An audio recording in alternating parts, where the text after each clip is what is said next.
Comic Boom. Hey guys, Comic Boom here to review Supergirl issue 37. Now I haven't reviewed, I can't remember the last time I reviewed a Supergirl issue. I'm sure it was 3 or 4 issues ago. And the reason I stopped is because I just felt that the issues were getting somewhat redundant. And that's been the problem with Supergirl. I wanted to at least touch base on Supergirl at this point, only because, well, it's been a while, and also just to talk about just how directionless Supergirl has become and remains. One of the things that Mark Andreyko did, the writer of Supergirl, was despite the redundancy of Supergirl repeating the plot points of the Rogol-Zaar storyline in Brian Bendis' Superman, was that Mark Andreyko was able to, at the very least, create his own plot points, create his own subplots within Supergirl, so that even though Supergirl was trying to find Rogol-Zaar and get the secrets of Rogol-Zaar and to try to find out the secrets of the Circle in her own right, she nonetheless had her own adventures, and it was different and frankly better written and more exciting than Superman, than the pages of Superman under Bendis. Mark Andreyko did a good job with that. Despite the fact that he was dealing with a redundant plotline, I thought he did a good job. Now in issue 37 here, we've got Jody Houser coming on as the writer. And she also is, once again, just like Mark Andreyko, she's sort of hamstrung a little bit because she's dealing with plot points that are already being addressed in other issues, that are essentially already being addressed in Superman and Batman, dealing with the infected, and also in a broader sense with Year of the Villain. And we've already had some one-shots dealing with Supergirl being infected, and unfortunately, Jody Houser does her best here, and there's some hints of maybe this storyline being somewhat interesting, but it doesn't quite go the full distance that it needs to, and I'll explain what I mean by that. This issue essentially encapsulates Supergirl being she's a dark version of herself, she's infected, but she's she's exploring her darker self, because remember that when you're infected with the serum or when you're infected with the disease created by the Batman Who Laughs, you embrace your darker self. You explore the darker aspects of your nature. One of the failures of the infected storyline throughout all the titles, all the infected, the so-called Secret Six, consisting of Commissioner Gordon, Shazam, Supergirl, Blue Beetle, Donna Troy. One of the reasons why it hasn't been a very good storyline, and why I'm not interested in it much at all, and I haven't really reviewed it much at all, is because it is just very, very poorly conceived by DC, and I hate to say it, but it's just badly written by the various writers that really have I don't think they really are getting a handle or a grasp on what the entire point of exploring a person's darker side is supposed to be.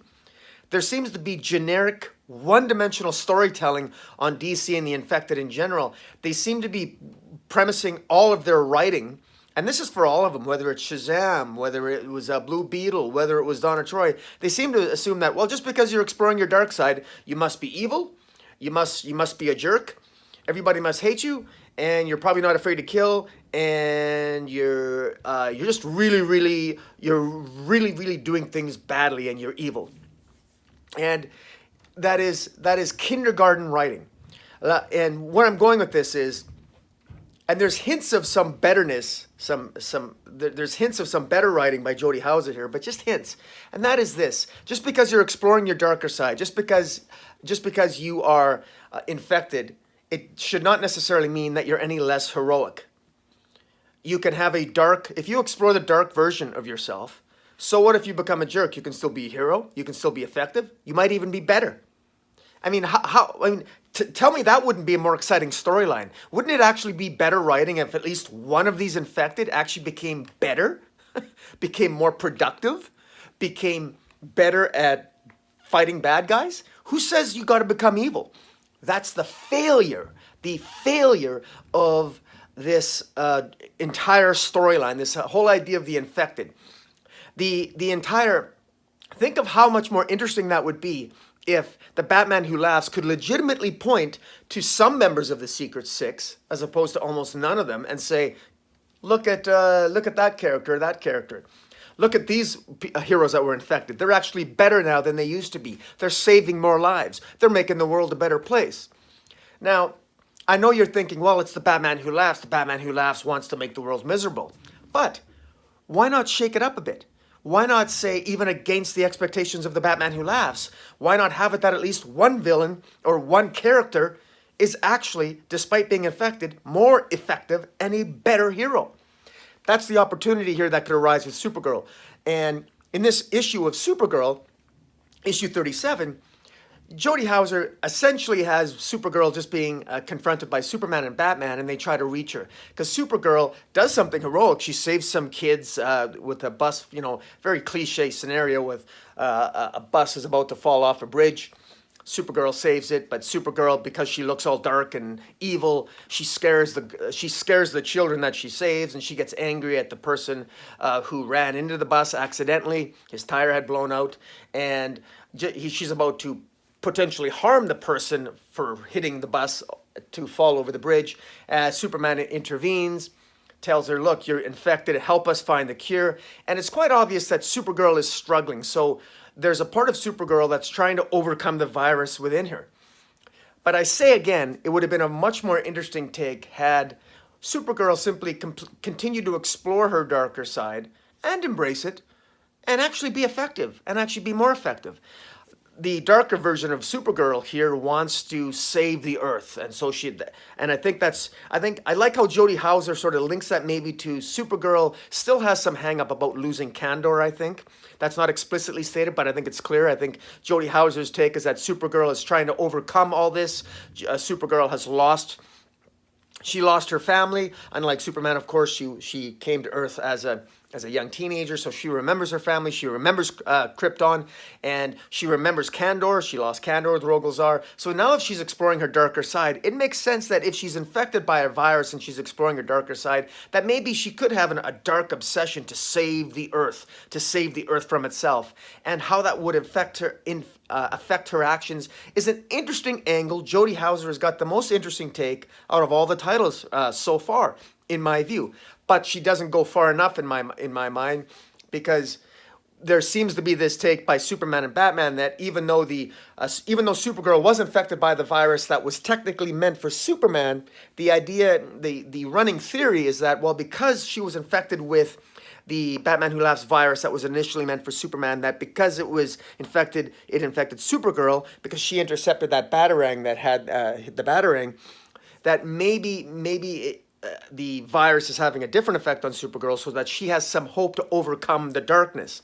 But I say again, the missed opportunity here is to go full bore and to say, look, a darker Supergirl is more effective, or at the very least is equally as effective and is capable of getting things done. She's just not liked. She might look darker. She might look like she's kind of a bitch, but she's just as effective, and maybe she's a little bit more willing to hurt people physically, but she can still get the job done.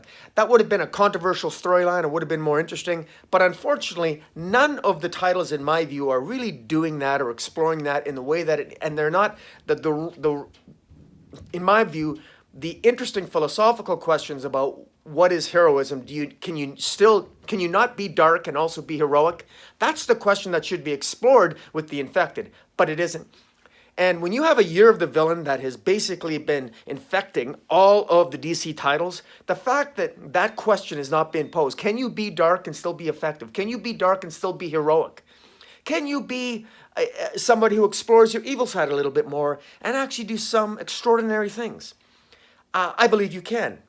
I believe you truly can. And even if I'm wrong on that, wouldn't that be an interesting question to explore? And more specifically, why isn't there a single writer at DC that's really trying to explore that question? Again, Jody Houser is sort of touching and hinting at it, but she doesn't fully embrace it. And frankly, I don't think she is, because Jody Houser is unfortunately, her hands are tied to a certain extent, in much the same way that Mark and Draco's hands were tied, in that you got to get through this. You got to get through this infected tale, which is sort of infecting all the DC universe. This issue 37 for Supergirl is called "I'm the Bad Guy," and That's what Supergirl is. I guess she's the bad guy, but she's really not that bad. And even when she is fully bad, she still manages to be heroic, and that to me is what is the most interesting. Now, how will this resolve? Will Supergirl be able to overcome the virus and ultimately, win the day and go back to her normal self? I think that's obviously going to happen. I myself am not a big fan of Superman Batman. I think Williamson is. I think it's a really boring tale. I'm not interested at all in the Secret Six. They are thoroughly uninteresting characters. As I said, as I've just finished explaining, nothing is interesting about them. They're taking no risks. DC is taking no risks with any of the characters. They're not doing anything controversial. They're not suggesting anything controversial. They're not even. They should be suggesting that being darker can be better because it can be better. You can be more effective if you're darker and you take more risks and you are not afraid to use lethal force. They should be exploring those issues, but they're not because they're cowards and the storytelling shows it, and it's boring as heck. And that's the sad part about all of them, whether it's Shazam, whether it's Commissioner Gordon, whether it's Supergirl, whether it's Donna Troy, whether it's Hawkman. It's just all boring, boring, boring, derivative, one-dimensional storytelling, and that's across the board here. And that's what's so disappointing, and that's just how I feel about it. Missed opportunities. No one's talking about the infected. No one is. And there's a reason for that. It's just not very well written across the board. And these writers are capable of telling good stories. Jody Howard is a great, good writer. The other writers that are writing for all the other, every writer that DC has in their echelon is capable of writing a good story. Unfortunately, I don't think they know what they're. I don't think they even have a handle on what the infected ought to be or is. And I don't even. You get a strong sense, in my view, that they're just mailing these plot lines in, and they're forced to write these stories by editorial, and they just want to ignore them to go and write good tales. I want Jody Houser. I can't wait till. I wish Mark Andreyko could have stayed on Supergirl so he could have actually wrote his own story, not be hindered by the Bendis virus. We know what that is. And Jody Houser, of course, is now in her writing. Now whether she likes it or not, she has to take an injection of this terrible storyline that's been written by Williamson and Batman and Superman. It just doesn't work. It's not working for the DC universe. I can't wait till this Year of the Villain is over. I think it's been terrible. I'm not a big fan of it. The only thing that I find tolerable is Snyder's Justice League, which mercifully is coming to an end. And again, I think Snyder's done a decent job with Justice League, but that's all we needed was Justice League. We didn't need the entire infection. We didn't need the entire Year of the Villain. It's really been a disaster. With Event Leviathan has been a disaster. So much has been a disaster. But guys, tell me what you think of Supergirl issue 37 in the DC universe proper. And hit the subscribe button. Follow me on Twitter at Metropolis40. And until next time, Comic Boom out.